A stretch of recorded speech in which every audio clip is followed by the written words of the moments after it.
Welcome back, everybody, to another episode of the Hunting Beast Report. I am your host, Scott Biskobing. Thanks for tuning in tonight and joining us on this fantastic Tuesday evening.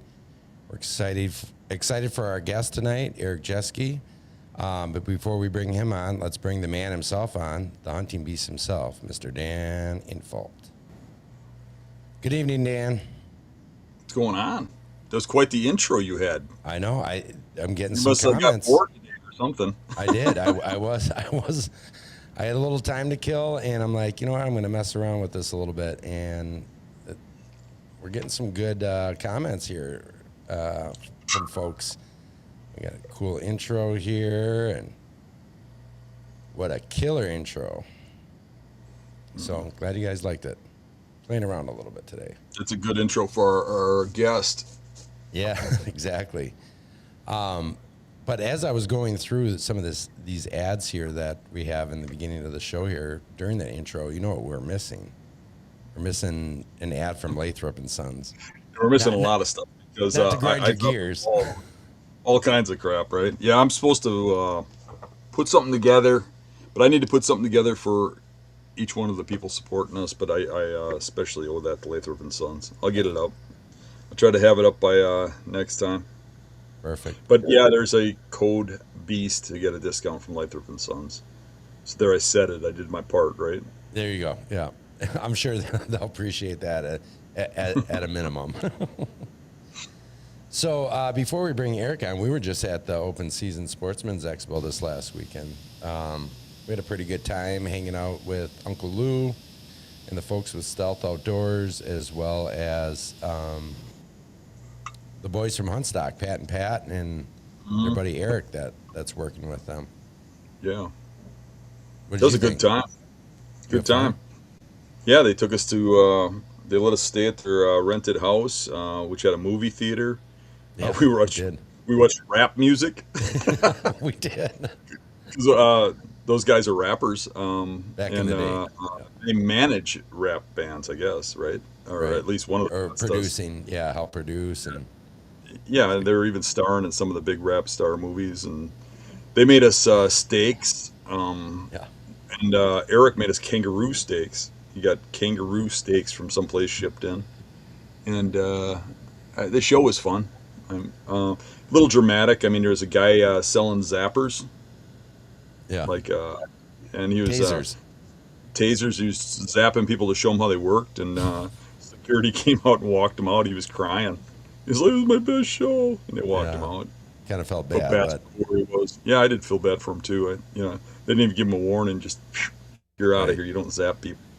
right. I guess some people complained, but the other dramatic thing was in our booth, but we didn't get busted for it.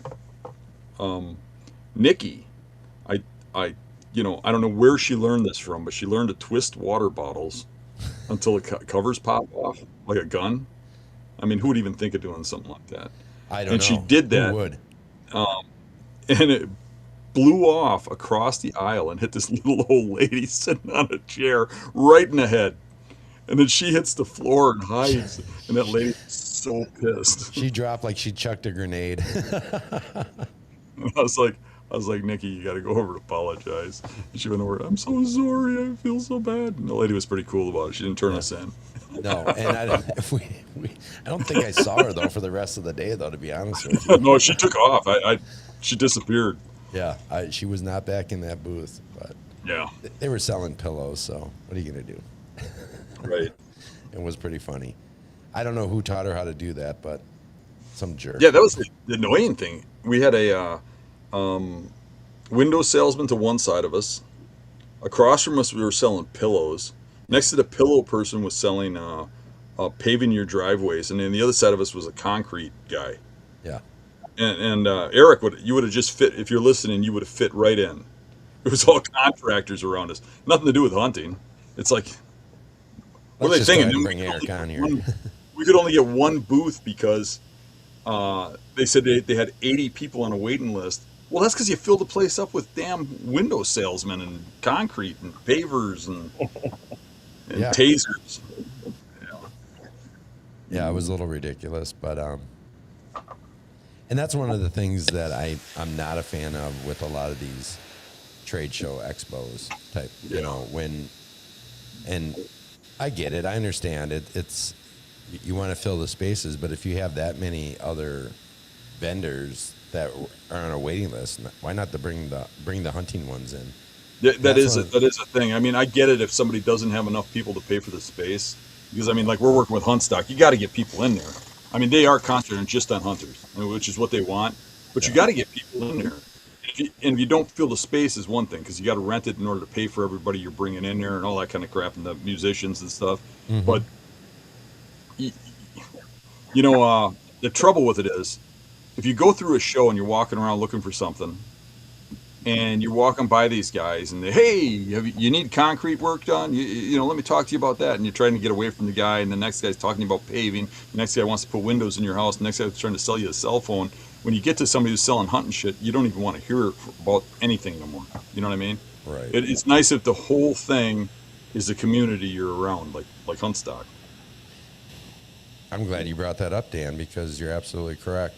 That's one of the things you're not going to find at Hunt Stock, is you're not going to find a bunch of filler booths selling window treatments or windows or gutter guards, those types of things. This is a hunting based festival, deer camp type experience, packed full of seminars with legends, absolute legends in the hunting industry, and you can absolutely 1000% appreciate that after going to some of the other trade shows, and you do have that.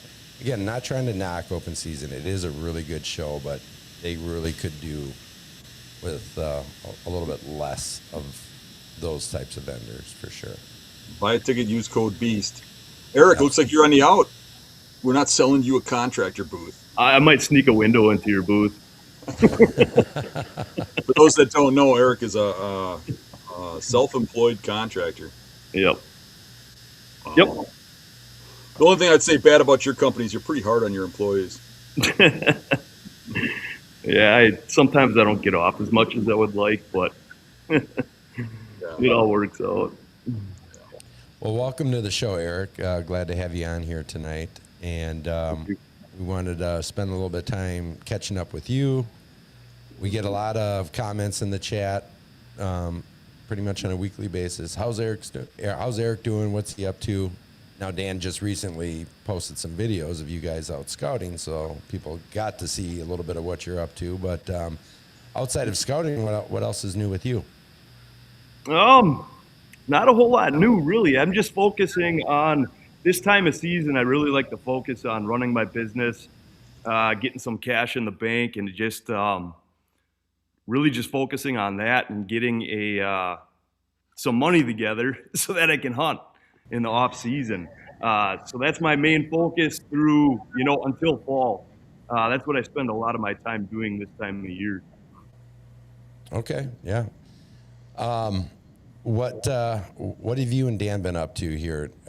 We've seen a couple of videos posted. What have you guys been up to? Dan, you want to jump in on this as well? Yeah, I went over and helped him scout his area. He kind of, I like the idea that he had. He knows his area fairly well, but he wanted a second set of eyes to look at it to see if I saw something different, which is kind of what we do when we scout together. Me and Eric see eye to eye in the scouting a lot, so we kind of rely on each other to correct us if we're going wrong. Not necessarily wrong, but to give another input. You know what I'm saying? Because you can get one-sided when you see something, and I thought it was kind of interesting what we did. I felt that I had some positive input in it, and I think I saw and learned some things too about how the deer travel by him a little different than they were in some of the other places. What do you think, Eric? What I would say about the area that you came to, Dan, it's not a scenario of Oak Island, right? And they're not betting on the tips of islands. It's kind of sporadic betting on transition areas. This particular area, it is very, very random. If you find any kind of oak tree in there, and one that produces at that, it's really tags, it's cedars, and it's tamaracks, and it's a lot of just grasses, different types of grasses and brush, and so it's hard to kind of figure out what their food source is in there specifically. You know that they're kind of browsing on everything, but to nail down exactly what they're browsing on, that's kind of hard to figure out. So it's kind of a different scenario as opposed to like a lot of your marshes, Dan, which are a lot of cattail and oak islands and that kind of thing. So it differs in that sense. And what you really ingrained in me with that trip was hunting more so the transitions as opposed to I was finding a little bedding area, finding an exit trail, and setting up on that trail. I need to focus more on kind of where all those transitions come together. Yeah, it kind of shows that you got to think outside the box a little bit, because if you follow what I talk about in cattail marshes, you'd be right on top of those beds. But out there, what I noticed was you had distinct bedding areas that were inside of a large, like, tag marsh, tag swamp, tag alder swamp, and they were focused around where the cover changed slightly. Like, instead of an oak island, you'd have a tamarack island or a cedar island or something, and that would only be an elevation difference of like 8 inches, just enough out of the water that trees grew different, so it'd be hard to really notice, and they were sporadic. But there was so many of those little bedding areas that if you hunted one, you're screwing another. And I think the way to do it was to handle the thing like those little bedding areas were all one bedding area, is the way I looked at it. And to get them when they're exiting that one bedding area at more of the hard transition, like the timbered edge, instead of moving in on them. Right. So that's going to be my focus this year, is to come up with some setups on those transitions and try to hunt them down that way. This is an area I haven't put a lot of focus in until the last couple of years, but it's starting to come together. I'm starting to see some good animals in there.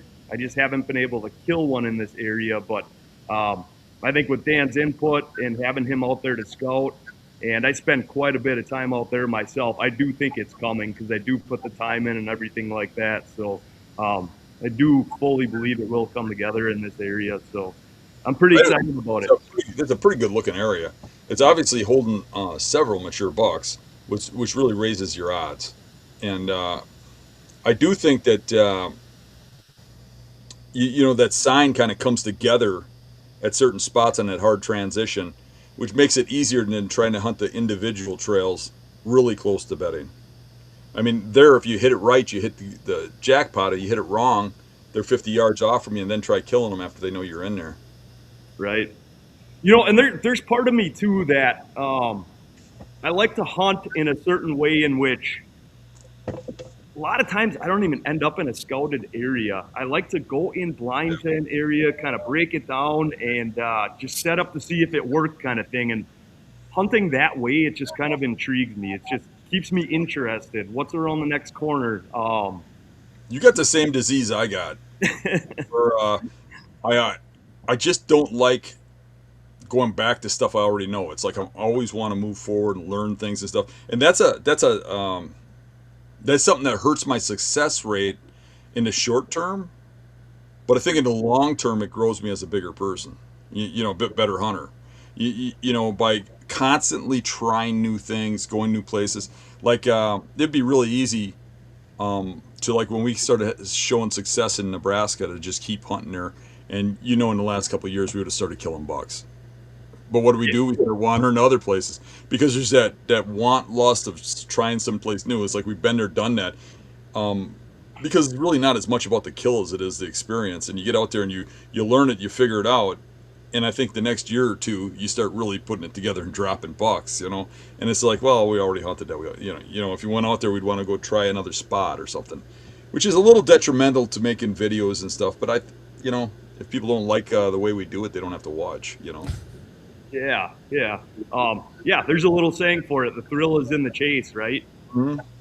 Even when you do kill something, you're chasing the next one. I mean, everybody talks about this all the time, but the thrill is definitely in that chase, and that's probably what I enjoy more about hunting than even the killing part of it. Sure. it is kind of cool when we just like we'll call each other and be like, hey, I got some time. You'll say you got some time. What do you want to do? And I'll say, well, let's go to this state, and you'll go, let's try this one. And then we're like, how about the UP? And then we just drive up to the UP, rent a motel. We don't even know what we're doing. Just go up there and dive into something. We'll look at some maps on the way, and make some giant sandwiches or something and dive in and just have a blast. Trying something rather than, I think most shows and stuff, it would be more like I'm calling you up and saying, hey, I had two guys that are fans that give me leads. We could go to this state, and hunt his land a little bit. And if it doesn't work out, we can go to the public. But he's onto some big stuff. He's got a corn pile for us. He's got them on camera, and we could go do that. And we could literally do that and go kill a bunch of bucks. Mm-hmm. But I bet you probably wouldn't show up if I called you up and said I got a buddy who's got a bunch of bucks on camera, and he'll show us how to get to the stands and give us a track to it. Yeah.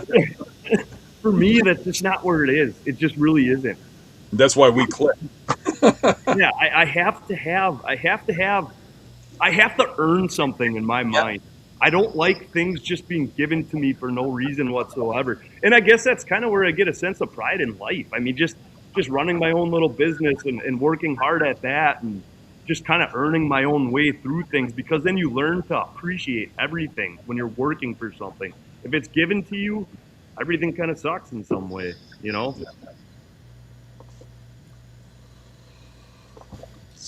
So, how long have you two been kind of running around doing scouting and hunting together? How long has that been now? Would you guys say? I think it's been about 5 years. Yeah, something like that. Yeah. Maybe even a little longer. I don't know. Yeah. Yeah, I think the first time I got to know Eric, I don't know how long he was a follower, but he contacted me and asked me to scout a marsh for him. Mm-hmm. And he actually paid me to scout a marsh for him. Okay. I went out there and I was going to take the money and not show up, but I'm glad I showed up because we became friends. You were a little cheaper the second go around than the first one. But yeah, we've become friends and started hunting together a lot and been through a lot. I've seen him kill a few deer. It's been fun. It's kind of like there ain't too many people I click with because most people are more kill oriented, and I'm not. I'm just out to have a good time, and I'm focused on killing giant bucks, but not in the way other people are. Let's put it like that. And I think that for the most part, me and Eric see it eye to eye. I guess I'm a little more laxed about whether or not I get one or not than Eric, but he doesn't have as many as me, per se, and I probably was a lot less lax when I was in his shoes. I think the real climax for me was when I was with you when you shot your last gun buck. Gun buck, yeah, that was cool. That was really cool. It was kind of weird not knowing what was going on. So for those that don't know, if you've watched the drive videos, Eric's always in the drive videos for the last 5 years or so, right? If you watch those, I depend on Eric a lot in those. It's like there's only so many people that know what's going on, and you need somebody that knows what is going on to be with the drivers, and somebody that knows what he's going on to be with the standers. And we take turns on who's running the drivers, who's running the standers. And on this particular drive, I was doing the pushing and he was doing the standing. So he took guys to the back and I went to the front. And I was getting somebody set up in a tree, and I heard those guys shoot. And that shooting, back behind me. And I was like, I don't know what's going on, and it was like this moment of stuff. And then Eric was like, well, I shot at one, but I think I missed. And we thought he missed because we heard gunshots further out. But he jumped one when he was putting the standers up, when he was taking a stander up to sit. And then you want to tell the story, Eric? It's probably better if you tell it. Yeah. I mean, right along with what you were saying, Dan, I was taking some of the shooters to the back of the property, and I actually had Luke with me. And we were making our way through some cattails. It was pretty thick. You couldn't see too far ahead of you. And I came across this large pile of buck poopies. Poopies? Poopies. And I said, Luke, this looks really, really fresh. Like this thing was just here. And that's all it took was when I stopped Luke to take a look at that deer poop. That's all it took. When we stopped, that buck just got straight up and started taking off. And I really wasn't ready for it at all because I had done this drive 3-4 times already on this property, and I've never seen deer along there. But in hindsight, that buck was bedded on a transition of cattails to dry ground with wind at his back, and he had his back up against those cattails, and it was just a tiny little, just enough of a hump out of water for him to lay on. And I took one more step after seeing that deer poop, and he jumped up and went, and I was able to get my gun up soon enough. And I didn't know that I hit him initially because I heard him just tear off through the cattails. And a little while later, I don't know, it felt like 10 seconds or something, I heard a lot of other shooting, and I thought, geez, I missed them. And these other guys got him, and they put him down. But once I went back to my area to stand, while Dan and the other guys were doing the drive, I thought to myself, that buck would have had a clear ground way too fast for those other guys to be shooting at him. And I thought, you know what? There's a good chance he's down. And Luke started saying that he was hearing some movement in the cattails.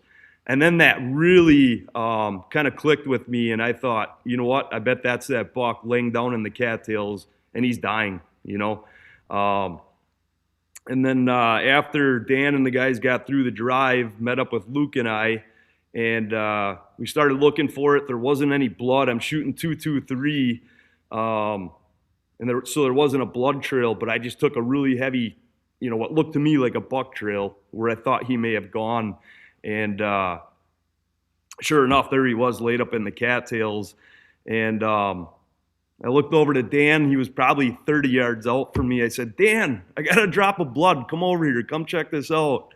And he's like, no, you don't. He's like, that buck is laying right there, isn't he? You can't fool a fool. That's what you said. You can't bullshit a bullshitter, you said. Yeah, there it was laid up. So that was pretty cool. Yeah, it was a really great buck. You know, a solid buck. It was a good time. Yeah. I really enjoyed that when you got that buck. You seemed so excited, and it was kind of like dramatic. And I got to be there when you found it. I really liked that. Yeah, that was a fun day. Absolutely. We have some pretty cool moments on those drives. Another really good one for me was when Savannah shot that buck off the ladder. Yeah. How excited she was, and that was her second buck ever, and it was out of state. So, and she was doing something new with us with the gun hunting. So she really enjoyed that. I had the skull bleached for her and a little mount made and sent that back to her for nothing, just because I enjoyed her being along so much. That's Nice. awesome. I remember it was kind of fall mated too. Yeah, a little bit. Yeah. It's a cool hunt. So Eric, in over these last 5+ years here or whatever, what's one of the biggest takeaways that you would say that you or one of the things that you've learned the most from Dan in the time spent either out scouting or out hunting with him? Well, I mean, that list is kind of endless. I've learned tons and tons from Dan. Or maybe just name a couple. Right. Don't eat his cheese hot dogs. Yeah, don't eat cheesy hot dogs that were sitting on the dash all day. That's how I cook them. I don't know how you didn't get sick from that. Geez. I guess so. When I was younger and I was hunting, and this was before I even knew who Dan was. I was 13 years old. I would have been, 13 years old. So this was quite a few years ago. I had hunted, and this was during the time of gun season. I would go up north with the whole group of guys, the whole traditional camp, and we would gun hunt. And I didn't have any property to hunt. But but I was with a group of guys that hunted a certain 80-acre section. So I went off and I built a little box blind. I just took some 2x4s and some plywood and slapped it together. I had no clue what I was doing. This was before my construction days even. And I made a little box blind and I put it on the edge of a swamp because I always kind of knew that there were deer in that area. And that's how I kind of started out hunting, but I would always hear deer inside of the swamp, like in a bunch of tags. And, I could hear splashing in there. And, but it got me so excited as a kid when I was like 13 years old. And, I just thought to myself, that had to be a deer. That had to be a deer. But how in the heck could I ever go in there and hunt those things? So I kind of taught myself to hunt like the outside transitions of a swamp, but I never did. And I started to at some point get into the swamps a little bit, but I was like a little bit spooked by it. I was a young guy. And so I did some of that. But once I found Dan, he taught me how to get into these swamps. And he has so many ways of, there's a lot of things that Dan would say that, was kind of like obvious, but it just never crossed your mind. So when he says it, it's like, yeah, no kidding. He's exactly right. And once you start thinking in terms of the way he lays everything out, obviously he has a lot of success behind him and proves that, what he's doing is working. So, really just following suit in that sense, getting into these swamps and, hunting tips and islands and transitions was a big one for me. But yeah, I guess that kind of sums it up in a whole. Sure. Yeah, that makes sense. Dan, what have you seen out of Eric that from say day one to the time you spend with him now, as far as things clicking with him? The one thing I like about Eric that I think makes him a very successful person at hunting is the fact that he's got the balls to do it. Most people, you got to poke and prod them to go in deep, or to go someplace or whatever. Eric, you got to put a rein on and hold him back. We go places that are like really remote, really far out, like up in the UP, and you can walk for miles, and he'll pick some spot 2 miles back on a map and just head out, And the other thing about Eric is that, like, if there's not too many people you can count on, and what I mean by that is like I don't mean like, let's say I shot a good buck on a weekday while he's working late and he's got a big job or whatever. I could call him up and say, "Hey, Eric, I shot one. It's 3 miles back, and I just got back out of the swamp. It's 9 o'clock at night. Can you help me?" And he would say, "Oh, I really got a lot of work. Can you get somebody else?" If I couldn't, he'd be there. He'd drive 2 miles to 2 hours to my house, get there and help me. I'd do the same for him. Now I wouldn't make him do that. Right. But I know that if I was in a bind, I could trust him. I could depend on him. And he's proven that to me. There's not too many people like that. I mean, even your good friends would be like, "Dude, I'm sorry, but I can't tonight." You know what I mean? He would never say no, but I would never force him either, if that makes sense. It does. And there's not too many people like that you can count on. I would never use it in that way where I'd like force him to like, "Hey, you got to help me tonight" or something. But if you get what I mean, if I was really in a bind, twisted my ankle or something, he's one person I could call.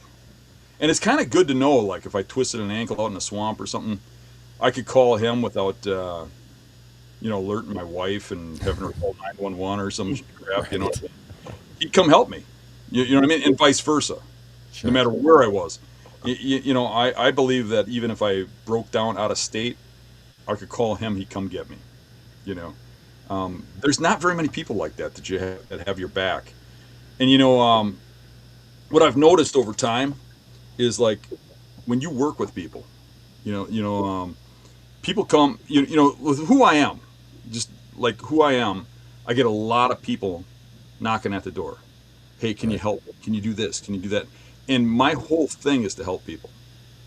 And you get people that kind of work their way in. They want help scouting, and they want help hunting, and they want help mapping. And they're like a bunch of Democrats. You give them a little something, they keep coming back. And they come back and back and back. And then these people that you help and you build end up screwing you in the end, right? And it happens over and over again. But the people who always seem to be like the great friends and stuff are the guys that when never ask you for anything and don't really want to take it when you offer.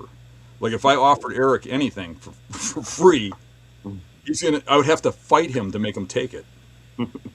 And that's how you know you got somebody who's honorable and has integrity and morals. I don't know if I've said that right, but that's the way it is. Oh, that sounds pretty good. What do you think, Eric? Yeah, I mean, I appreciate everything that you said, Dan. And I guess it kind of goes back to what I was saying earlier about earning something and taking pride out of that. And, I invest in my friends. I do. I appreciate my friends. I appreciate what they do for me from time to time. When I have a good friend, I like to take care of them just because it's a friendship. I value friendships. So I'm willing to go out of my way to help a friend out. That's a rare thing sometimes, for sure. A lot of comments coming in on that. So let's talk about. I asked you to send me a picture of a buck here, in that, and that you had a story that you were using some beast tactics and some things that you thought, or that you thought would maybe kind of fit into Dan's style of hunting and the things that you've learned from him. Do you want to go ahead and start talking about that? Ready? Sure. Ready to go in this one? Here, I'll go ahead and bring up a picture of it here real quick. Yeah, so this particular buck, this was actually on private ground. It wasn't on public. I have access to 2 small little pieces of private ground. I was having a heck of a season again. It's coming, but I was having a heck of a season, killing a buck on public. I actually, to back it up a little bit prior to this buck, it was like October 12th. I was in a particular marsh and I had shot a buck. Arrow was high, had a little bit of blood. I had Jordan Kurkowski out. For those who don't know, that's Marsh Buster on Dan's forum. He came out with his dog to track that buck, and I had lost it. So I was right in the game there. I just put a bad shot on this deer. So I was a little bit in the dumps, but I never quit. I just keep pushing. And I went to a piece of private property, the first of the 2 that I have permission on. And I just felt that the sign wasn't showing me that the bucks were using that property a lot at that time. So I just had this intuition to get to this second piece of private that I have. And I got into this property. There are some cut trails, some walking trails, that sort of thing. It's a private setting. And I had worked my way into a little patch of cedars, and I know historically these bucks like to pass through these cedars, around the edges of these cedars, and there's a lot of sign that shows that. There's historical huge rubs, there's new fresh rubs. So once I got into there, the sign was there, and I was like, this is where I need to hunt. And I had a really hard time. I had 2 little windows that I wanted to be able to shoot into, but I had a really hard time picking a tree because there were some branches in the way on both sides. So as I was on the ground looking for a setup, this guy actually came waltzing in right ahead of me, straight upwind of me. And this deer ended up working around this whole pocket of cedars that I was sitting in, like literally 270 degrees. And he got behind me and he actually winded me, but he didn't offer me a shot at all. So he winded me and he took off. And I was a little in the dumps about that too, but I knew I had a shot. I'm on private ground. There's a little human pressure in there, not hunting pressure, but human pressure. So I knew that this buck would be a little bit used to this. I don't know where he came from. I'm not saying that he's living on that property year round. Obviously, he knew enough when he scented me. He took off. So I saw him run out into some tall grass, and there's a couple oxbows along a river system.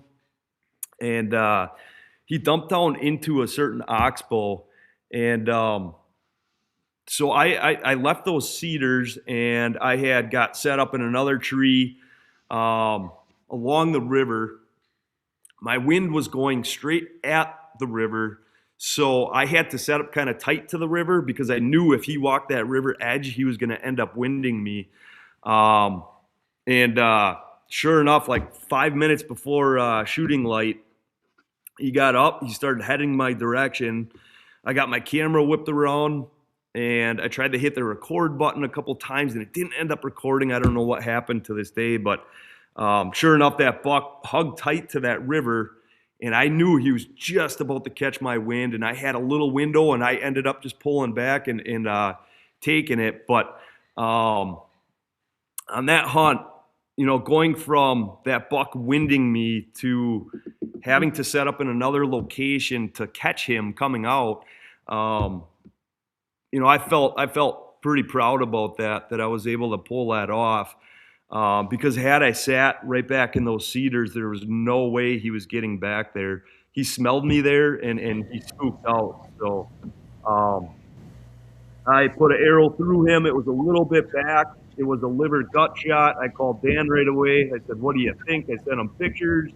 Had quite a bit of blood on the arrow. And Dan said, just back out of there and go there in the morning. And I agreed. So I ended up going in the next morning, found him in an oxbow across the river, and the rest is history. But just going from, that buck winding me to, having to set up again and have it all come together, I thought that was pretty cool because I think a lot of people, to be honest, I think a lot of people would have got winded and they might have just given up. I'm not saying that a lot of people would do that, but I'm saying some would, Right. I think really looking at that scenario that you're in, you recognize that buck would probably try to come back through there, and it was kind of a funnel, pitch between that river and, there's a little funnel in there. And it looked to me like you set up perfect. The wind blowing from where you spooked him would blow towards that river. And if he wanted to come through there and he didn't want to come where he was spooked, he was going to hug that river. And I think you read that perfectly.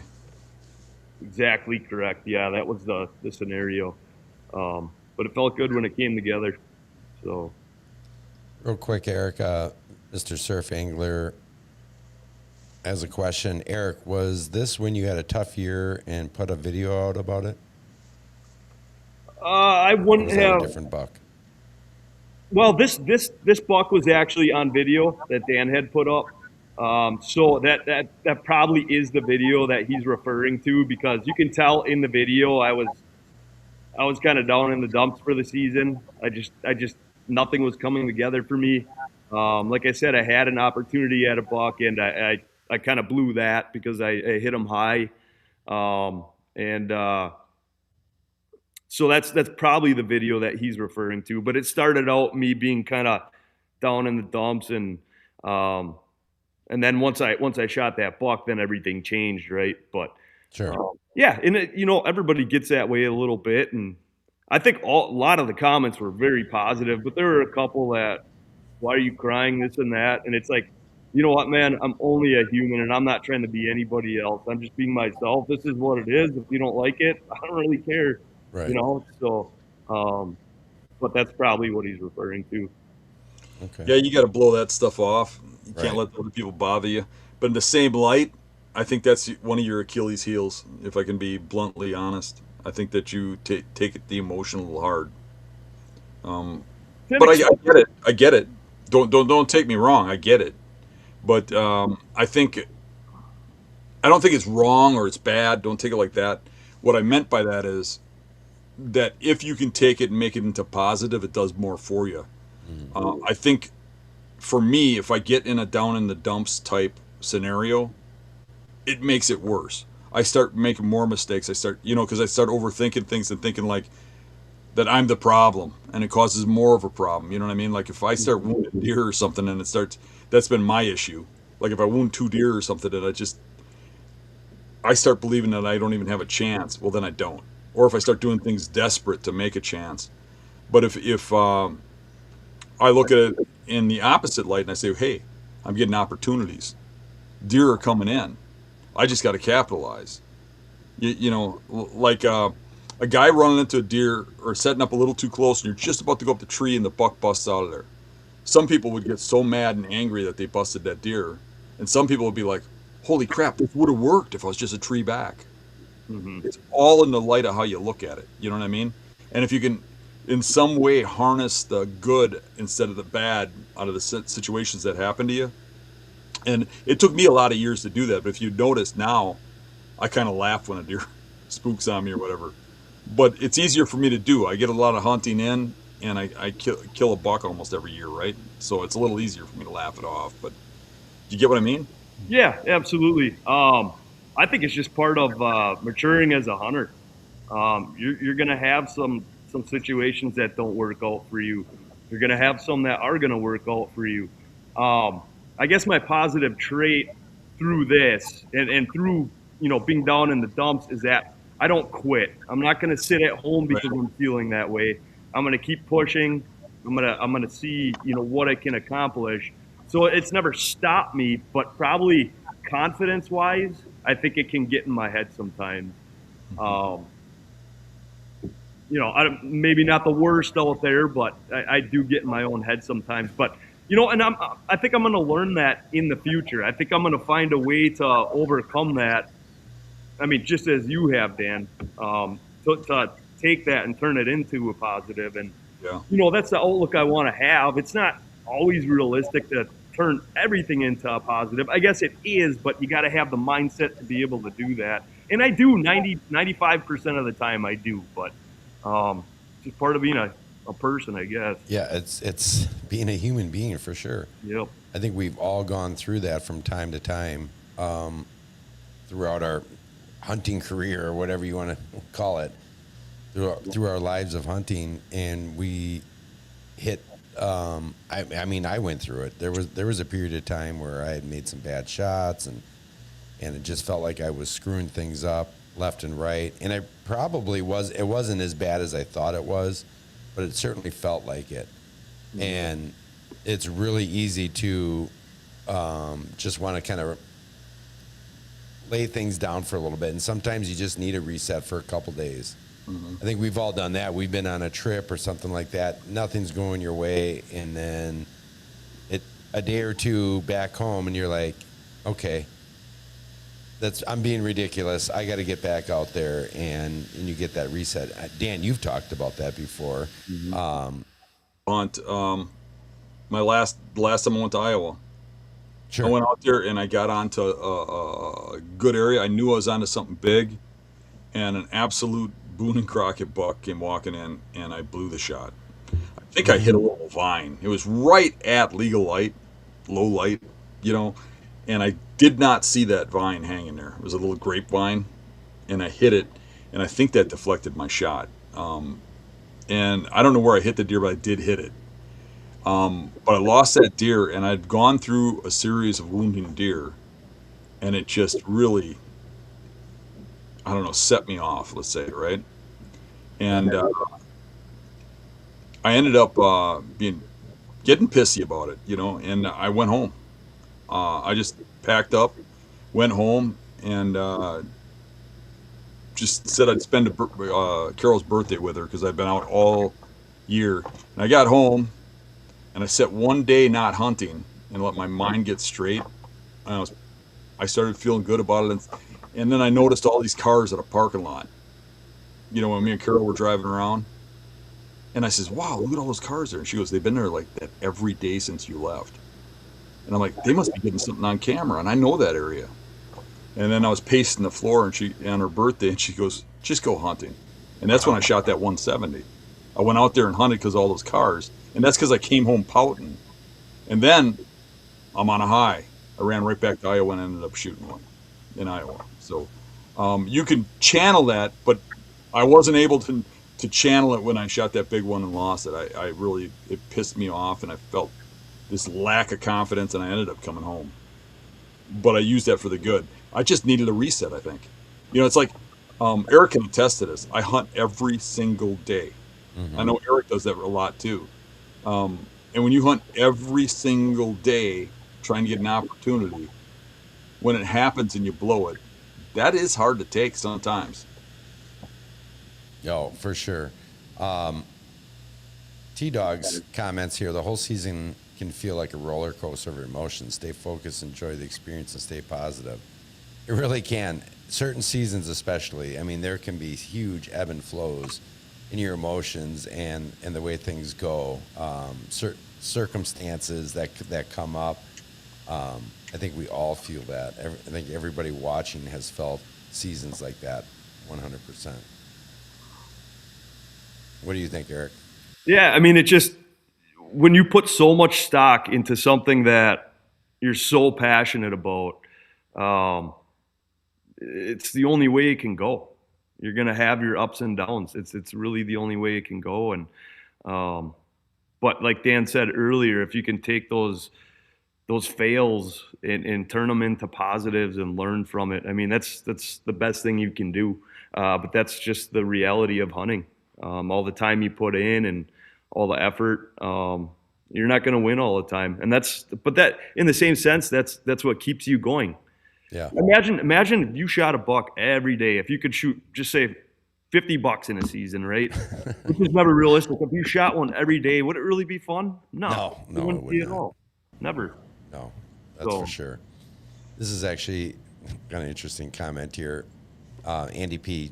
Just Hunt says, this reminds me of the Dan Wagner podcast. Mentality is everything. Everyone should go back and watch that show from time to time. I agree with that 100%. I agree. And it's funny because we had just talked about that this weekend, didn't we, Dan?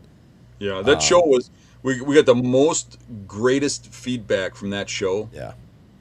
But it literally wasn't watched all that much. Right. Next to some of our other shows. Exactly. But if you haven't watched the Dan Wagner show, watch it. There was only a few back.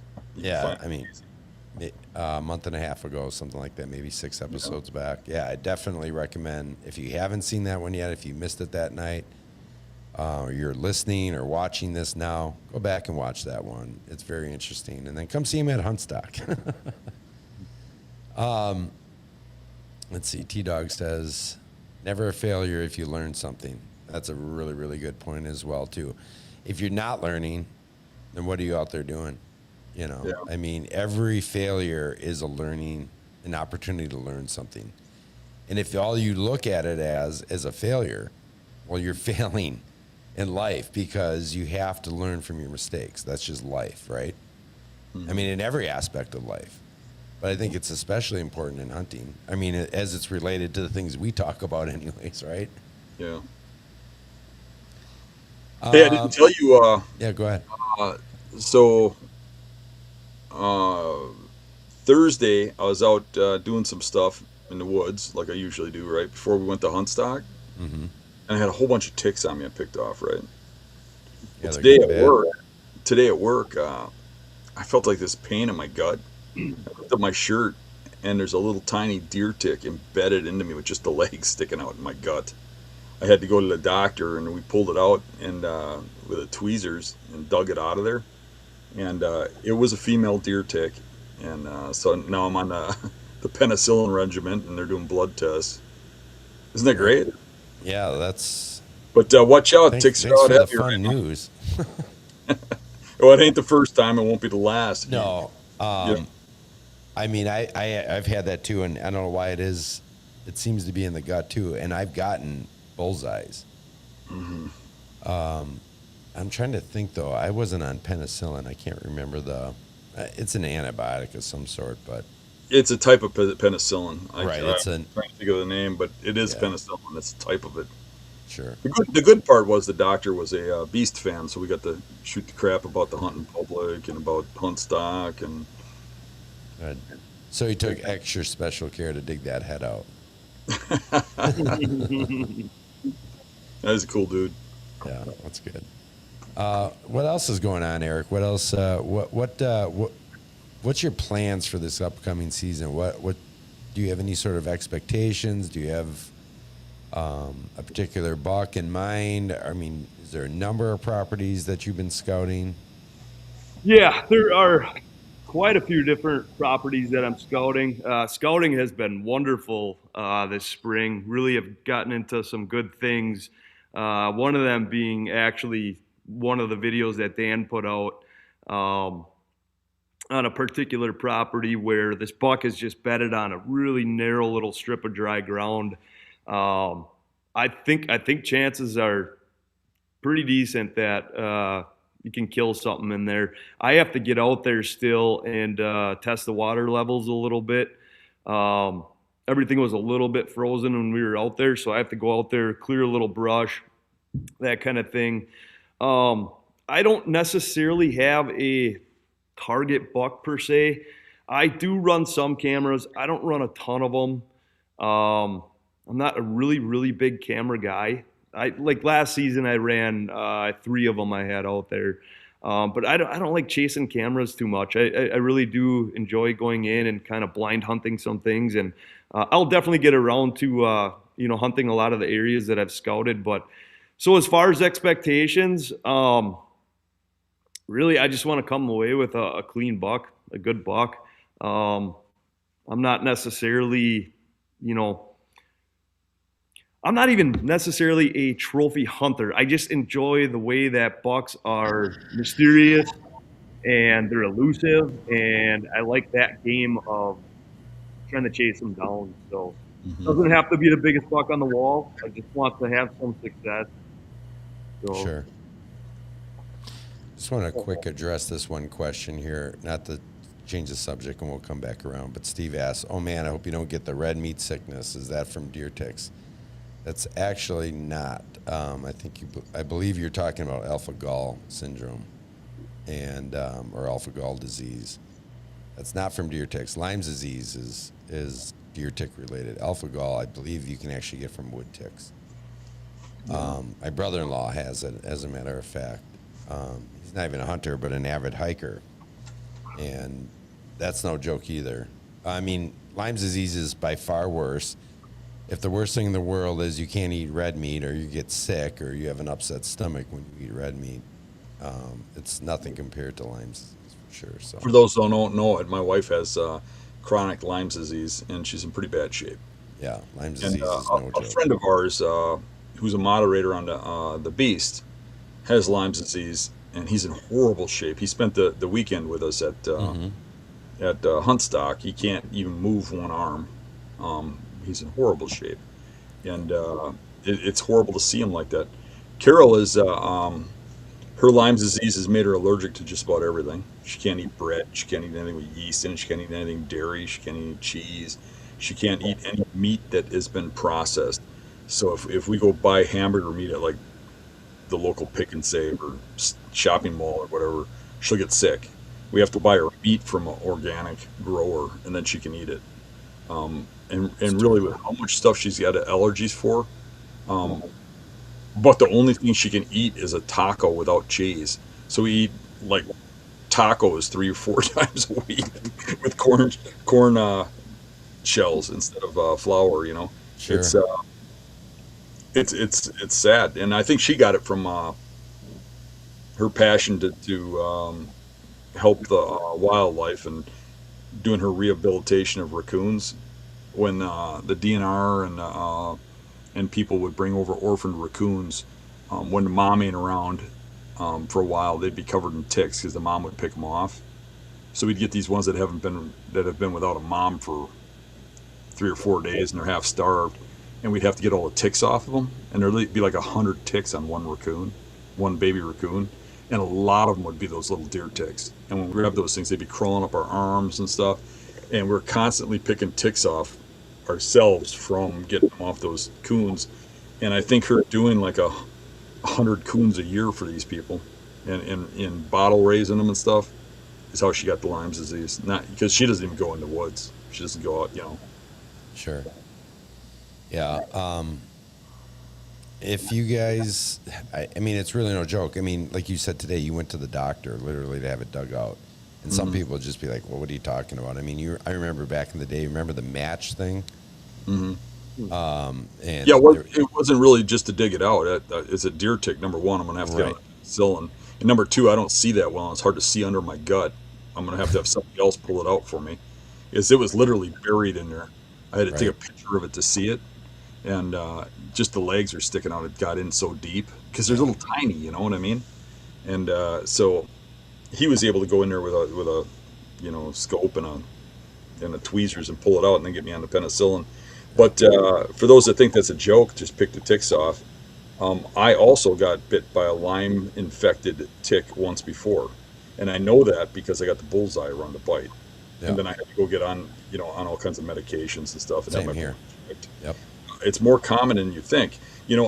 Doctors will tell you, and they told me this the first time. This doctor was a little smarter. He was pretty educated in it. But my first doctor that I went to with Lyme disease, when I had the bullseye, he told me, what are the odds of somebody getting this? It's pretty slim. It's like 1 in 1,000 people, or something like that. And I was like, yeah. And 1 in 1,000 people is an outdoorsman like me. Right. Literally the amount of time. Yeah. It's like me, Eric, you spend in the woods. Right. Really puts us at risk for that. 100%. Yeah. Like I said, I've been bitten by it in the past. I mean, I had the bullseye and everything. I got friends who got Lyme disease. I know a bunch of people who got Lyme disease. So it's not an oddity in our group. If you're out there turkey hunting, deer hunting, scouting, shed antler looking, and looking at beds and going through the type of brush that deer live in to do that, it's just full of, it's infested with ticks. You're likely to get bit by one. Absolutely. 100%. This I don't know.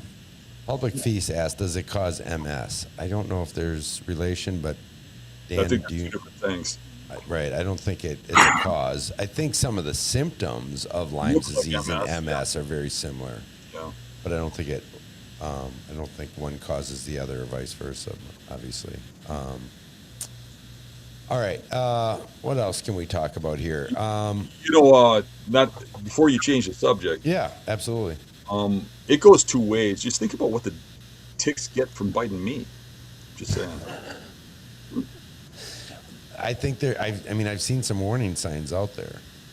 Yeah. So we're trying to save the ticks. They're communicating. Yeah. What happens when you bite the tick? Can't be any worse than one of those cheese dogs, right? Tick bites, Dan. Eric's favorite story about me is that when we went up to the UP, sometimes I get hankering for cheese dogs. I know they're gross, and I know I shouldn't eat them, but I don't know. They're delicious. It's good. Yeah. So they're kind of gross raw. So what I'll do is I'll open them up. I'll eat raw. What I mean by raw is not heated up or whatever, cold out of the package, because I'm really hungry. But then I'll take the open package and I'll sit it on my dash for a couple days and let them heat up. And I think there's enough preservatives in there that's fine, but that seems to gross the hell out of Eric.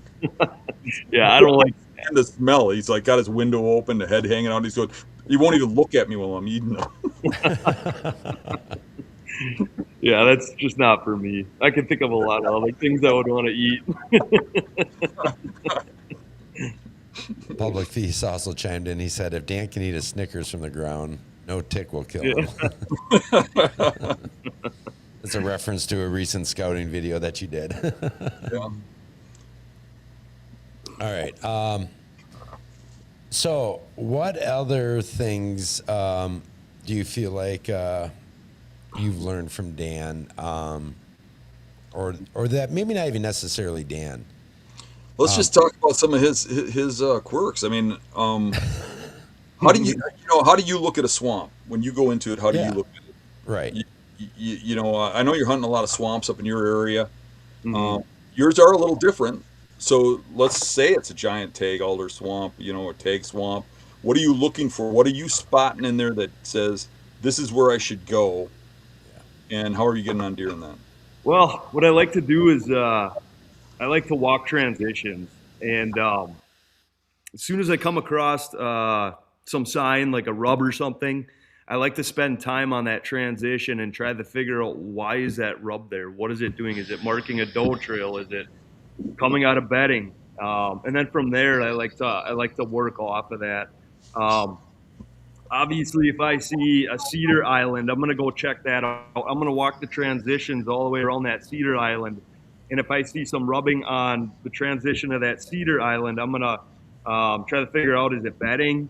Is it coming in and out of somewhere? It's a lot about walking transitions, and which is where you would expect to see all the sign. But from there, you can kind of start to put things together. Um, and that's kind of how I like to go about breaking down a swamp. Really, it's just all about the transitions. So when you look at a map, how are you picking out which transitions to look at first? Um, a lot of it is trial and error, to be honest, through hunting. But I like to find an area where it might be a little hard to access for others. Um, Whether it's crossing a waterway, a river, um, its distance, um, and that's kind of how I like to pick apart a swamp. But lately, I've kind of been focusing on areas that are what I believe would be a little more overlooked. I'm starting to find out I don't have to go a couple miles back. And I need to start focusing on areas that people aren't looking and I know that's where the deer are. And so last weekend, I actually got into an oxbow right off of a human walking trail where those bucks would be able to watch people walk up and down that walking trail, and all the sign shows. There are rubs that are 3.5, 4 feet off the ground. There's rubs that are lower. There's early season. There's rut. There's pre-rut. There's a lot of sign in there. So that was a really good little area I got into. But I went off on a little tangent there outside of your question. But mainly transitions and blocks of timber within a swamp, whether that be tamaracks or cedars is what I have a lot of by me. Some maple islands. So I know you do a lot of spring scouting, but I also know that the majority of time that you're in hunting is different than mine. A lot of my hunting is to pre-scouted spots, and a lot of your hunting is to new spots. That's where we differ a little bit. And when you go to those new spots, how are you determining where they're bedded? And if there's a good buck in there, if it's a spot you're going into kind of green. I try to do a lot of aerial scouting, looking at topos and kind of picking and choosing where I think bucks should use the terrain to move through, whether it be a little strip of cedars in the middle of the swamp, not even necessarily cedars, but just kind of a strip of brush or something that should kind of funnel them. And that's kind of where I try to set up off of these transitions are in these little funnels that I feel that buck should be using. And so funnels, or are you determining where you think they're bedding too? Right. Also bedding, yes. So funnels coming out of bedding, is that what you're saying? Yeah, essentially. Yeah. Yep. How are you determining bedding on the map? What are you looking for? I'm looking for anything that shows me that ground is a little higher than what is surrounding it, so that it has a little bit of a hump out of the water where it can stay dry and it's not laying down in the water. Like islands of higher ground. Yes, correct. Yep, and then I'm looking at how they might come out of that. Which way should they go to travel that? They're not going to go through the thickest of everything. They're going to hit transition somewhere, but still stay in cover where they feel comfortable coming out of there. So up a timbered point, or up a small tree line in the swamp. Small tree line coming off. Correct me if you think I'm wrong, but I think that to some degree, the points and fingers and stuff are a little old school now. That like everybody knows about that crap, and you got to kind of find the more micro ones. And it sounds like from what you're saying, you're looking at the micro um, stuff, like the smaller stuff that you have to study it harder to find, where most people don't get off of those points, fingers, the hardwood edges. You're getting in a little deeper for the most part than other people. Yeah, correct. I mean, around by me, all the points and fingers, there's human sign all over them. Every time I go look at them. So now I like to drop into something where, yes, there's going to be something a little more subtle that I can try to pick apart on an aerial and set up like that. You guys okay with taking a few questions here?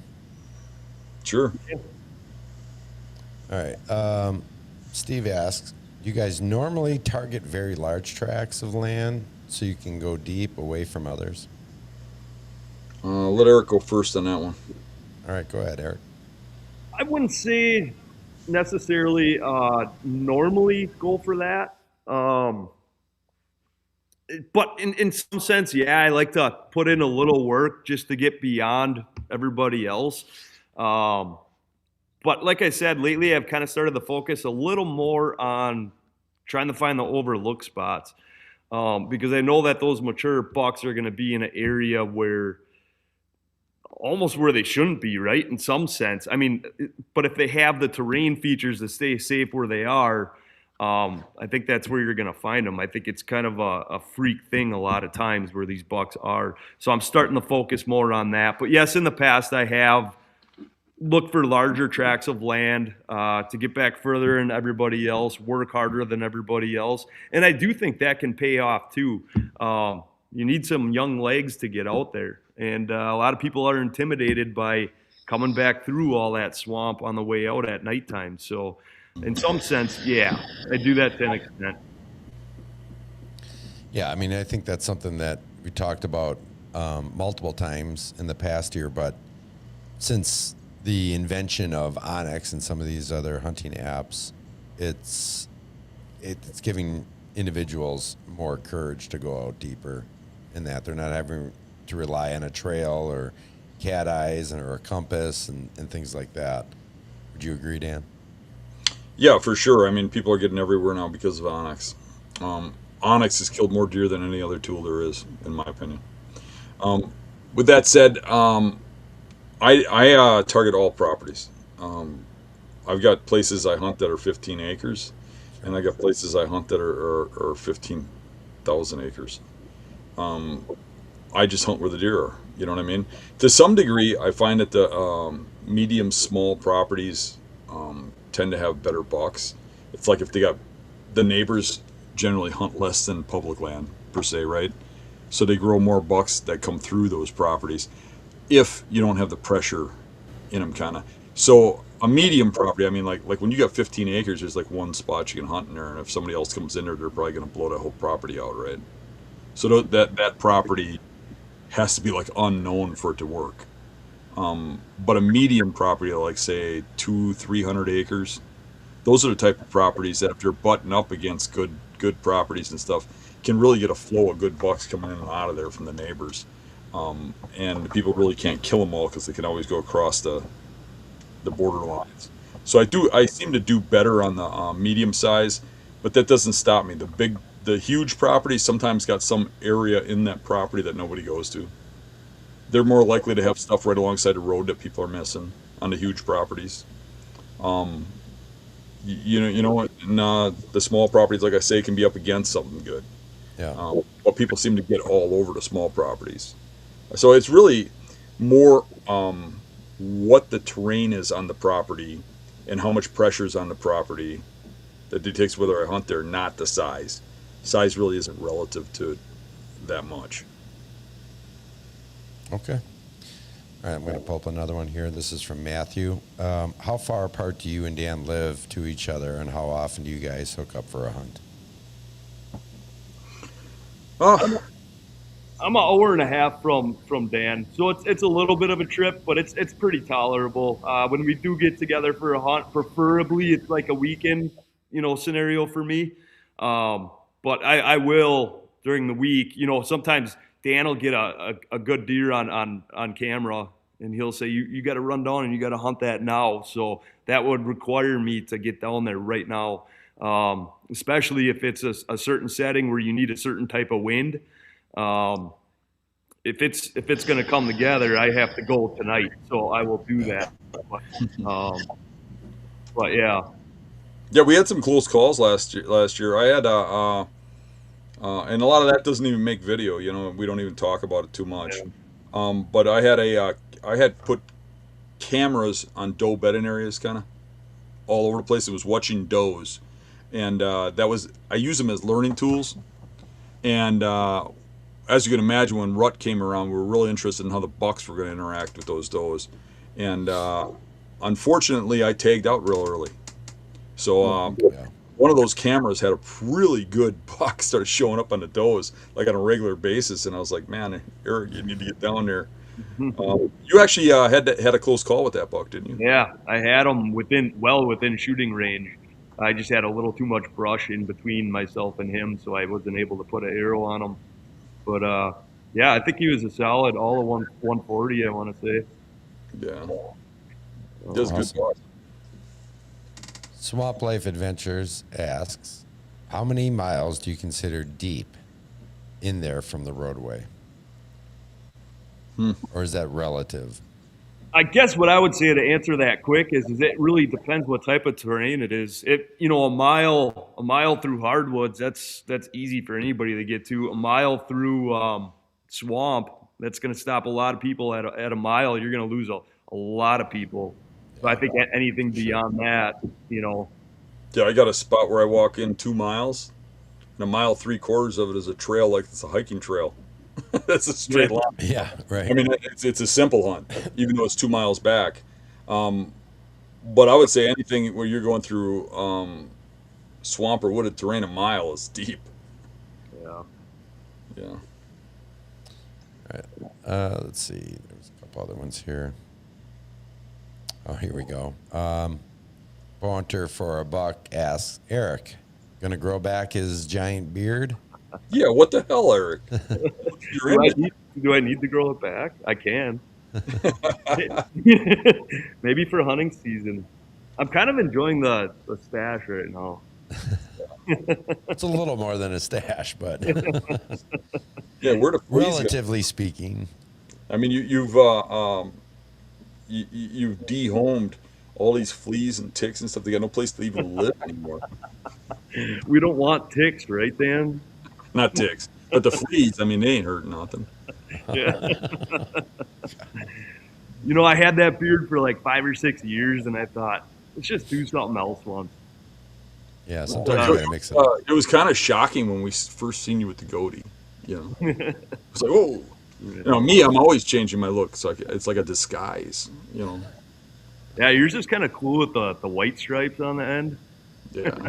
Of your Fu Manchu. I'm working on that myself. I was gonna do the white ends purple so I could fit in with the times. You should do that on your way out to Massachusetts this summer. It'll fit right in the airports. Saw plenty of that, right, Dan? Yeah. All right, we have another question here. This is from Joe Horton, 01. How much does Eric shoot his bow in the off season and tinker with gear, new vanes or inserts, broadheads, etc.? Are you a big gearhead guy? I'm not a big gearhead guy, not when it comes to shooting bow. I get myself comfortable with, before season hits, I get up in the tree, I climb my sticks, I hang the stand in the tree. I shoot some arrows from 20 to 30 to 40. And I'll do that until I'm feeling very comfortable and confident. Usually I have to tweak my sight around a little bit. This year I am trying some new broadheads. My friend Dave at Razor Broadheads. So I'm going to try 150 grain Razor Broadheads this year. I'm pretty excited to try those out. Sure. Otherwise, in the past, I've tried Strikers or Montex. I've been shooting those for some years, and I've been happy with the results on those. But the Razors I'm pretty excited about. And I'll be switching from 100. I was shooting 100 grain broadheads to 150 this year. So That's a Decent jump. Yeah. Yep. I'm using the day 6 now, which is pretty similar to the razors, but I'm using the 125 grands. I really started shooting a lot better when I started shooting those. Yeah. But I would say that you really got to shoot something with your equipment to see how it shoots. I mean, I've seen where like my bow's perfectly tuned, another guy's bow is perfectly tuned, and we shoot the same broadhead. The same grain with the both of us having a tuned arrow. And for me, it flies funny. For him, it flies great. And some other broad flies great for me, flies funny for the other person. So your exact setup, when it gets down to the distance between your cams, the distance between your shelf, your draw length, everything makes a difference on how your arrows fly. So I would say rather than just trust one person's thoughts on a broadhead or some test on a broadhead, I think if you like it and you think it'd be good, I'd test it before I went all in. Oh, I agree 100% because it's not. I mean, there's a difference between shooting your bow out of a tree stand at an animal and shooting at targets on the ground or even from an elevated stance. Mm-hmm. And your anchor points change. Your whole, you're under pressure. Things are getting ramped up in that moment, and you're trying to maybe maneuver in your stand just right. All those things are great variables, and far too often people will just put the blame on a broadhead or some sort of setup, as Yeah. opposed to taking responsibility for the fact that things just happen in a tree stand from time to time. All right, let's see what else we got here. This is for both of you guys. This is from Brad Paul, 49. If a marsh is surrounded by field or CRP, does that make a potential bedding area less appealing to a mature buck in public land? Some areas I'm finding has limited brush or timber surrounding the swamp. Why don't you go first, Eric? I'm gonna actually take a real quick break, and I'll be right back in a second. If you Okay, let well, then we'll just go ahead and we'll jump right to Dan here. have Dan do it, yeah. Yeah, I think it's all relative. If the deer's in there, he's going to have to live with whatever cover he's got, right? Right. So, but it's a matter of if the deer's in there. If there's better terrain somewhere else, they're going to be there. And I think stepping out of cattail straight into grass would be pretty tough if it's a pressured area. You probably have to get into the cattails to hunt them. But with that said, if that's the best terrain around those cattails, they're going to be in there.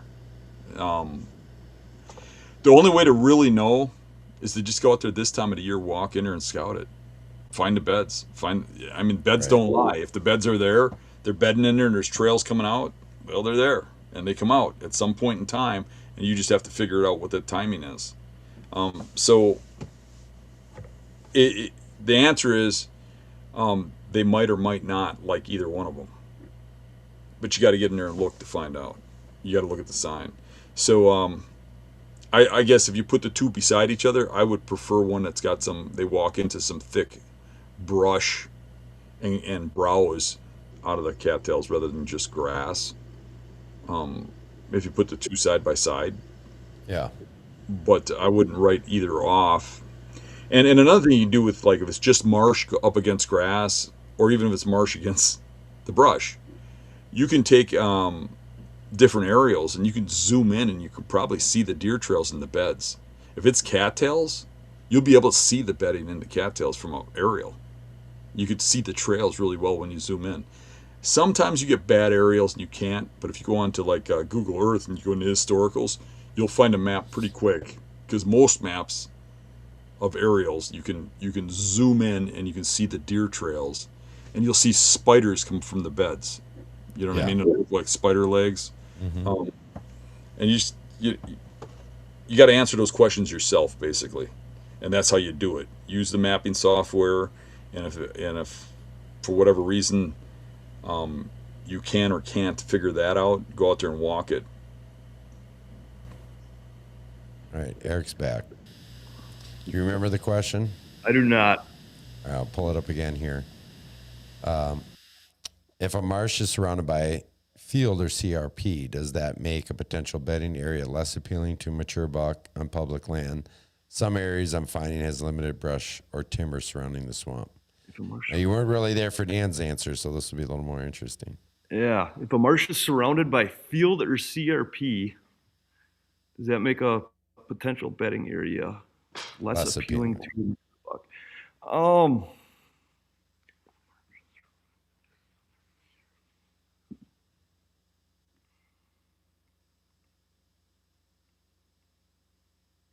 Putting you on the spot here. Yeah, I'm trying to understand the way he's asking the question. If a marsh is surrounded by field or CRP, does it make Dan. a bedding area less appealing to a mature buck? Go ahead, Dan. I'm sorry, I had you muted there for a second. Go ahead. What were you saying, Dan? I was going to say, what he's saying, Eric, is if you take a marsh that's cattails and you put it up against, right up against a grass field, and then you take the same marsh and you put it right up against, like, say, buckthorn or tamaracks or timber, which one is more appealing is what he's asking. I think the one that's going to be more appealing is the one with the proper security cover.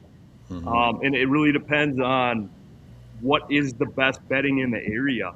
If you know what I mean?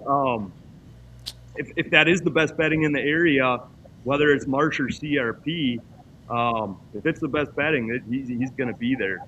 Right. That's exactly what I said. I said pretty much exactly what you said. Okay. Yeah, well done. Come on. Not that Dan's always right. I lean left every now and then, but I'm no Democrat. Not too often. All right, I didn't even read this one here, but I saw the question mark, so let's pull it up. Dan says, Eric, Dan, if you guys hunt 35 minutes apart and one tags a deer 10 minutes after you're set up, are you getting down to help or waiting for a bit? It started out as like a math problem, like in 5th grade. Like, if a train is moving at... All right, what do you think? Eric, it said your name first. What do you think? Yeah, I mean, I'm going to finish my hunt out. It depends. Are we shooting it in the morning or in the evening?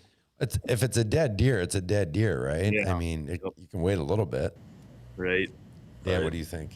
Yeah, we're finishing the hunt. I wouldn't want somebody to get down early. Matter of fact, I'd be a little pissed if Eric got down early. I mean, I want to see him kill something. Yeah, exactly. I want to see it be all night we're dragging bucks. Hey, yeah, and that has not happened yet, but that will happen when we have 2 down. Which one are we going to drag out first? Yeah. That's the real question. That's awesome. All right, let me see here. Got a lot of stuff coming in here. I think we kind of covered this earlier, but I'm just going to bring it up again because I think Matthew's asked this more than once. But Matthew asks, what is the number one thing you have learned from each other? So, who wants to go first, Eric or Dan? Eric, what did you learn from Dan? Dan, what have you learned from Eric? Now, you better let Eric go first. This one. The number one thing. The number one thing that I probably learned from Dan in his workshop many years ago when I had first met Dan was how close he was actually setting up to these bedded deer. Yeah, that's a big one. It just shocked me. It just blew me away that you could actually get away with that much. And that really is the difference between putting you in the game and taking you out of the game. But I think I've taken that quite literally because when Dan sees where I set up sometimes, he's like, you're in way too far. You got to back out a little bit. Yeah, it's something. I rarely see people that are too aggressive. Sometimes you're too aggressive. Usually I'm the one that's too aggressive. Yeah. I don't know where I would go with that. Honestly, I'm trying to think of like what you taught me. I think if we go outside of hunting. I think that mostly, I don't know. There's a great feeling for me to have somebody that I can trust morally and ethically and respectfully. Um, and I don't really have that with anybody else. And that's not nitpicking anybody else or anything else. It's just that we click and we think alike. Um, but I think maybe patience. You've taught me to be a little more patient, um, both in hunting and out of hunting. But I don't know. It's a tough question. Uh, You know. Probably tough Yeah. for both of us because we're both pretty independent on the way we hunt. Right. I mean, we hunt the same kind of, but I don't know. It's just like we've came together and think alike, so it's kind of hard to pinpoint what one's teaching the other one. But Exactly. for It's me, it's a it's morally ethical thing. sure. I mean, that makes sense. It's not necessarily a matter of teacher and student or whatever. It's just two hunters Right, right. learning, and experiencing hunts together and scouting together and learning together, you know. Yeah, Obviously, Dan, you have more years of experience and the resume or whatever, but that doesn't make Eric any less of a hunter or somebody or woodsman, you know. right. I think we can all learn from each other, and that's the wonderful thing about this. Um, we said to reset that there real quick. Let's see, we got another one here. Are you guys using deer trails to enter, exit a spot when the spot is too thick or nasty to create your own trail? And how many times would you hunt that spot if you had to use the deer trail for entry? I'll leave that up for a second there, and you can decide who wants to answer that first. Yeah, I mean, I'm going to use a deer trail. I mean, if it's just too thick and a deer can't get through it, you're not getting through it. Or if you are, you're making way too much noise right off the bat. You're going to spook everything out of there in a hurry. So you're only limited to using those deer trails. And how often are you going to hunt it? I guess that's really situational. How is that deer coming in on those trails? How is that deer coming out on those trails? A lot of bedding areas, they have a lot of different trails they use to come in and leave. And it really depends what you think you can get away with. Maybe it's, a morning hunt for a situation. Maybe it's an evening hunt, and you kind of have to figure that out when you're scouting these areas.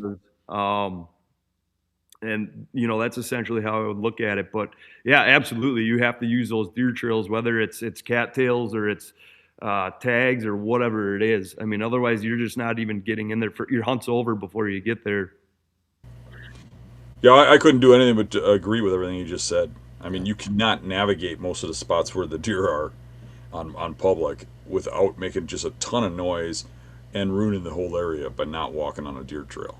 So you have to use deer trails to access. You wouldn't be quiet enough. You wouldn't be able to get through there, and they're your navigation. It's what we follow. So to the other point, I would just reiterate what he said about that trail might not be being used. They use several trails coming in and out of bedding. Right. And like I can think of several examples where I come in on a west to east trail on deer that are traveling north to south, but I'm taking a trail that when they travel the other way, that's the trail they're using, or it's a whole different deer series that are using that trail than the buck I'm hunting. Um, but most of the time, it's a one and done for me, anyways.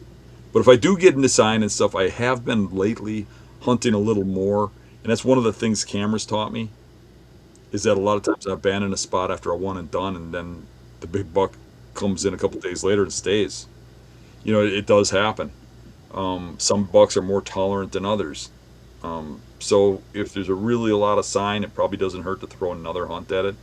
But if you start hunting a bunch of times, you'll burn it out for the season, and then you'll burn it out into the next year. They remember those things. They seasonally they do the same things year after year, and if they're spooked out of a spot when they're in there at that time frame, they're not going to come back that time frame again the next year. They're going to go to where they got spooked to. So you don't want to just keep blowing deer out of a spot, but at the same time frame, I mean the same point, you if you're onto something hot, you ain't gonna kill it by not hunting it. So I will throw a couple hunts at something, you know. But I prefer to do it right in a row. If I think it's a hot spot in a hot time frame, I would rather hunt it evening than morning, and or day after day, than wait 5 or 6 days, because when you get your scent in there, it's in there. Yeah. And that deer might come in 3 days later, it might come in the next day or something. And if it comes in there, beds, never hits your trail, it's just going to come walking out. So stacking those hunts, you're more likely that deer hasn't noticed you've been in there, hasn't smelt your scent trail yet. So if you watch the cameras that we've put on bedding areas to watch what's going on, you learn really quick that those deer, like have time frames when they bed there, but they might be there one day in a 4 or 5 day period. And it's really hit or miss whether you got them. If they were there every day, we'd kill them every hunt. You know what I mean? It's really about hitting the timing exactly. So really getting a couple days in a row, you might get the day that he's there. And if you're on the exit trail, not the entrance trail, very good chance that he didn't smell you when he came in there. Doesn't even know that you hunted there already. So back-to-back hunts are better than waiting a week or waiting 2 weeks, because 2 weeks your scent's still there, where you hunted the first time. Yeah, and I think that's far overlooked. People don't take that in consideration, how long that scent is. That whole cool-off period, that's just ridiculous to me. If you look at how a dog's nose works, and a deer smells way better than a dog. Yeah. If you look how a dog's nose smells, they can still pick up your order a week or two later. They probably can't track it that late, but they'll certainly pick it up and know you were there. So will a deer. Sure. All right. Well, I think this is a pretty good place to wrap up here. I think we've gone through a gambit of questions here. Anything else you have for Eric? Anything you want to ask Eric on the show here, or Eric, anything else you want to add to anything here before we wrap this up tonight? All I have for Eric is somewhere around here I got a pack of cheese dogs I've been keeping for him. Had them for 2 weeks. Get an address, I'll ship them to you. Yeah, I don't have much other than I hope anybody watching this is getting into some good stuff, doing their scouting and putting some time into that. And I wish everybody a very successful season. Dan, anything? No, I think we're good. All right. Well, Eric, thanks a lot for joining us tonight. This was a lot of fun. I know we've gotten a lot of comments, a lot of great feedback here. A lot of people are glad to see you back on here and getting to hear from you and what you've been up to as of late, outside of just the videos, you and Dan scouting. So yeah, good luck to you this season, and we look forward to having you back on again in the near future. Thank you.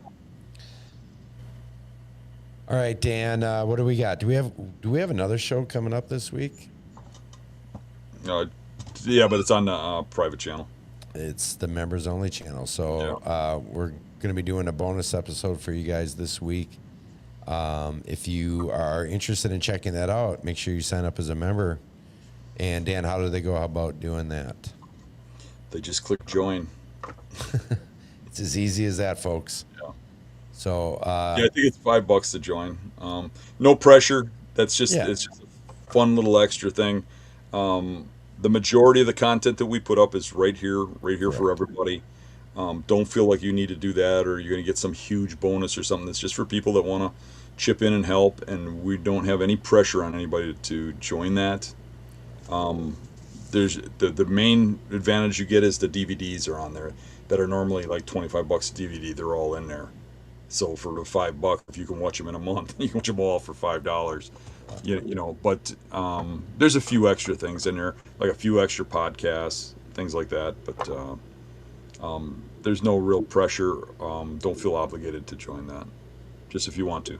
Sure, absolutely. So otherwise, we will be back again for another episode next Tuesday. So tune in next week. Thanks a lot, everybody who's popped on live, and for everybody who's watching afterwards, as well as on Spotify. We'll see you next week. See ya.